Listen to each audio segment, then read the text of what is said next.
我们可以各自介绍一下从哪里来。好啊，我台湾高雄。台湾的高雄。你好，马来西亚。马来西亚。哦，美国。美国什么地方？美国加州。加州本身是哪里人？本身是美国出生的。美国出生的。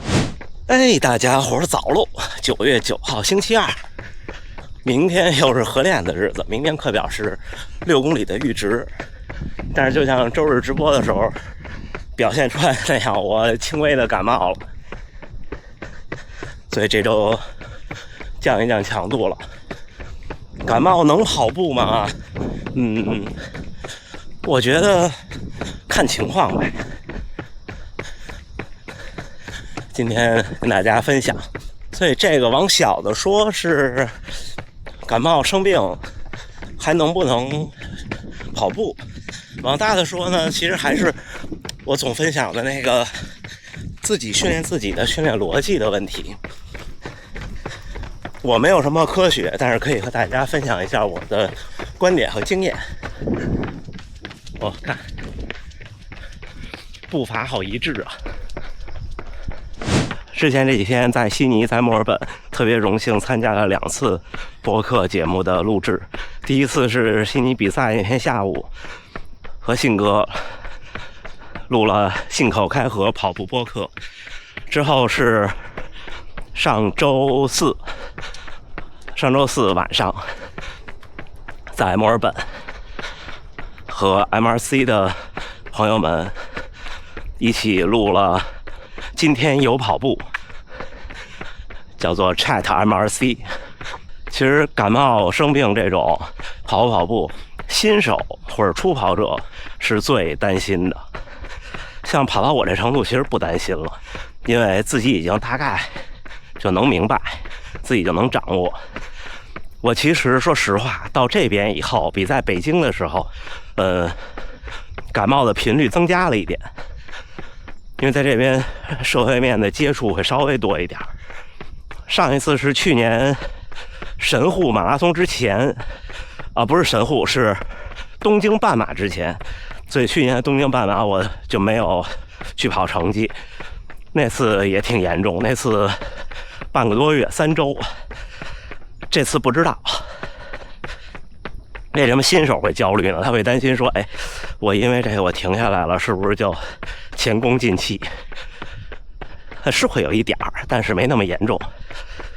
就是跑步停下来这个事儿，如果你停3天以内或者4天以内吧，基本上感受不到什么明显的变化。停1周以上，那你在恢复跑的时候呢，你会感受到，好像不太一样。但是这也看是您有多少的积累。MRC 那期播客已经上线了，我在里边也是这么说的。虽然没有说生病，就是你跑的越多，跑量越积累的越多的时候，你面对问题，你的回旋的空间就会越大。2022年底我新冠那次，挺严重的呢，我停了7天或者是8天，那时候每天我都有发节目。那恢复的第1天我跑步，我觉得稍微有点累，但是你要让我说，就那天直接恢复到以前的训练，不是强度课的训练，我也没问题。但是新开始跑步的小伙伴肯定是不行的，会觉得就跑不动了。不过这个事儿也不需要太着急，我的判断是这样的，就是如果你停跑2周以内，这上下肯定有上下几天啊，每个人不一样。那你停跑多久，就需要多久时间恢复到之前的状态。如果你停跑2周以上，停的时间越长，那需要恢复的时间就越长。然后你一下停了2个月，那你可能得用将近3个月的时间，才能回到2个月前的样子。差不多就这样。虽然我没有停过3个月，但是我大概调查咨询了一下子，而且也有自身的体感。跑步是个系统工程，并不是说是一个单纯的心肺或者肌肉或者关节或者韧带的事情，它是你整个身体的事情。就像一开始跑步，那时候我刚开始跑步的时候特胖，300-400米就跑不了了，不是因为腿没劲儿了，是因为呼吸跟不上了，心肺跟不上了。到后来跑马拉松，眼看着掉速跑不动了，并不是喘不上气了，也不是心率很高，那就是腿没劲儿了。所以这东西就是，虽然不能说此消彼长，但是人都是基因上都是懒惰的。你看我的心肺能力很强，其实，所以呢，我面对肌肉问题、肌肉耐力这个事儿，困扰就会比较多。一方面是因为，就我的心肺能力可以顶很久，肌肉跟不上，就是长板比较长。还有一方面是，就像我的步频一样，就是心肺能力强，其实步频越高，对心肺压力越大的。但是人是个基因上就懒惰的东西，所以，你在运动的时候，你被迫要跑到这个速度的时候，总是会不自觉的先去调动自己的长项，这样有可能就会造成长项越强，越来越强，短板进步的不快。刚才碰到好朋友评了一会儿，他跑了8公里多，感觉还行。就是这种感觉是什么呢？或者我们先说我怎么判断我跑不跑步，就是有几个硬标准。第一个是你不发烧，就是成年人我觉得，如果你超过了37度3，起床以后如果是晨跑就不要跑了。所以晨跑有这么一点好，就是感冒如果白天有低烧，一般早上起来没事儿，可以动一动。你要有咳嗽，这咳嗽是什么呢？是被动咳嗽，就比方不是说你觉得嗓子有痰想咳，而是控制不住的就突然就咳嗽了。然后呢，咳嗽的频率越高就越不能跑。一点点的话你自己判断，但是我不建议跑，因为你看，比方说你看我的比赛呀，轻松跑啊，我说话还挺自如，但是再自如，你的呼吸深度和频次也会比你待着的时候要大得多。这时候你的呼吸系统本身负担就重，那咳嗽就是呼吸系统受到了病毒的刺激，或者是有损伤的刺激，是应激反应，所以最好不。还有一点，这一点大家一般有这情况肯定就不跑了，就是觉得喘不上气来。虽然有的时候我也有经验，虽然你觉得喘不上气来，觉得哎呦怎么憋得慌，但是呢你一测血氧还挺正常，99、100的，但这时候也就别跑了，因为它让你更难受，没有必要。那什么时候能跑呢？很多人说，哎，几年前看过那种脖子的法则，症状在脖子上面什么的，它其实和我说还差不多，但是我说这个我觉得更具体，就是你不发烧，像我现在这样，就是我不发烧，然后鼻塞，基本没有鼻涕，不咳嗽，嗓子疼不疼其实不重要，有时候跑完以后嗓子还好一些。这种情况下，我觉得慢跑没问题。那跑多少呢？就看我亲身的例子呗。就对我来说，我的日常训练，如果我习惯了21公里，那我差不多最多不会超过14公里。今天是因为6点45约了朋友，我出来的太早了，现在还刚6点37，否则今天也就是10公里，前2天都是8公里。我觉得累了，但是很舒服。你说能多跑吗？能多跑。你现在让我跑一比赛，我也能跑。但是为什么不跑？是因为，你运动之后，不管是强度大还是量大，你身体都会有一个恢复期。这个恢复期就是我们说的，你要补充营养，身体在修复。你这么动肯定是有损伤的，那你就别跟你的免疫系统去争这个了，对吧？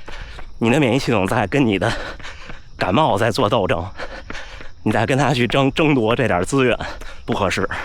所以量就控制在你跑以后差不多跟没跑似的，但是呢心理上就觉得跑了就挺好。不管是高手还是新手，都是大家的困扰都是很多时候是心理上的，就是哎呦我没有坚持下来，哎呦我停了，很少会有人真心的觉得，包括我自己，我刚开始跑步那段时间一受伤什么的，我也想，哎，这个今天没跑，没发朋友圈啊。我不会想说，哎，今天没跑，明天是不是慢2秒？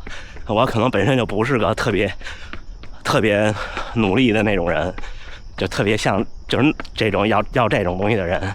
我更多的是可能想炫耀一下，真心话。所以就这么回事儿，这就是你训练自己。你好，小心，您是？我是你的粉丝。您好。我前天碰到大河原先生。前天碰到哦，他昨天出差了。然后你介意被拍到吗？没问题啊。你从哪里来？我从台湾。高雄市。高雄。大河原先生是我今年台南比赛那个大雅马拉松。我跑30公里组。他跑全马组。对。然后他跑全马的时间跟我跑30公里一样。他坐在路边，我一看，哎，这不是博哥视频里面常见的大河原先生吗？太有缘分了。我说，哎，今天我跑一下博哥练习的路线，看会不会遇到博哥。您客气了，我应该不要叫博哥，不要叫博哥。真的非常开心，非常开心。然后远远一看，哎，这身板这跑步的形态应该就是博哥了。谢谢您。哎呀，您的跑团叫做向前超越，对吧？这是2004年高雄马的 slogan。明白。哎。这不错呀！哎，对，这个颜色，高雄马的 slogan。我居然碰大元先生昨天去出差了。是啊，对他这2天就不在了。因为我大前天到了大阪，然后我前天想说，哎，来了大阪绕一下，才出来大概7、8公里，就碰到大河原先生啊。然后他老远给我举手，我说，哎，你欧伊萨西布利，你认得我？我认得你。他居然能这么好的记忆。对，就。哎呀，很开心啊，很开心！我更开心，对，我们没有在底下发过消息，约在今天就无意中碰到了。我也喜欢这种不期而遇的感觉。我也是特别好。我那时候本来想说跟您发个消息，或跟大河原发个消息，又想说大家不是很熟，大概不太理。没关系，很熟。结果哎，跑着居然哎不期而遇。那个感觉比约好的还特别好。特别好。真的。你怎么称呼您？我姓苏，叫我阿发就好了。阿发，好。今年跑台北马拉松吗？今年跑，我今年应该也去跑。好，那我们台北县啊，我有中签啊，太好了。是因为成绩不是很好，靠抽签。那第一次跑新人运吧，第一次抽就抽中了，真的挺可以。因为今年台北的抽签名额据说很少。是啊，是，因为有世壮运的部分员额那个。对世壮会，我去年去的时候看到了宣传的海报，对，说是2027年世壮会在大阪，对，是对，到时候我就有年龄2027啊，对，我就可以报名了。博哥有很大年纪吗？我再有10多天40岁。那我们差一段。对，我看应该比我年长，再2年就快60岁。那您比大学先生就小一点点，所以我说他的速度把我，小伙伴们，你们看这位苏先生，真的看不出来，1968呀，1968，比我的父母小不了一点点，是，可能屏幕前年纪比较小的小伙伴们比你们的父母可能都大，但是真的是被大河原先生震撼到。我一看他成绩，我天啊，3小时09分，而且大雅马是3路马，那个高程落差大概700-800米，太厉害了，所以我才。跑赢没多久，跑2年多而已，说想让我报30，结果一回来看一个长辈坐在那边，我说戴个头巾，你是大河原先生吗？他是不是觉得特意外？是啊，被认出来。对啊，我本来就跟他 FB 有加。这样，对，太好了，很开心，很开心。来，有没有影响到您训练？没有，怕影响你，因为我6点45约了另外的朋友在这儿，从海外来也是。OK，哎，你好，我们照个相，对不对？太好了，没关系，我们可以一起慢跑。您介意我们一起跑吗？也是碰到的朋友观众。我不快。没关系，我们就慢慢来，一定慢慢来。那我们照个相吧。对，我们慢慢跑，走吧。好吧，走吧。从美国来很远吧？很远的，对吧？是专程来玩吗？我是先去大陆去看签的，然后再来这里。快到马来西亚。你们2个来这儿觉得凉快，他来这儿觉得热。你在美国什么地方？洛杉矶，好地方。小伙伴们， 9月9号星期二7点24了，回来了14公里。就那位年轻的先生是本来昨天约了，但是昨天不巧没有遇到，今天遇到。那位女士是特意约的，另外那位从高雄来的先生是偶遇的，他前两天偶遇了大河原先生，特别的开心。接着说完吧。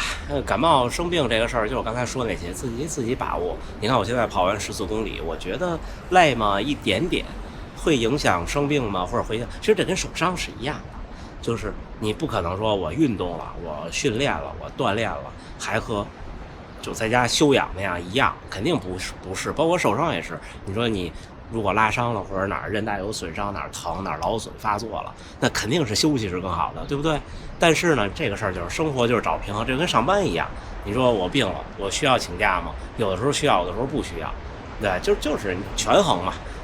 所以大家不一定都按照我这个逻辑来自己判断，就跟我总觉得说受伤这事儿一样，很多人其实从小伤变到大伤的原因是自己的判断可能失去了太多客观性，有时候太想要了，太想要成绩了或者要什么。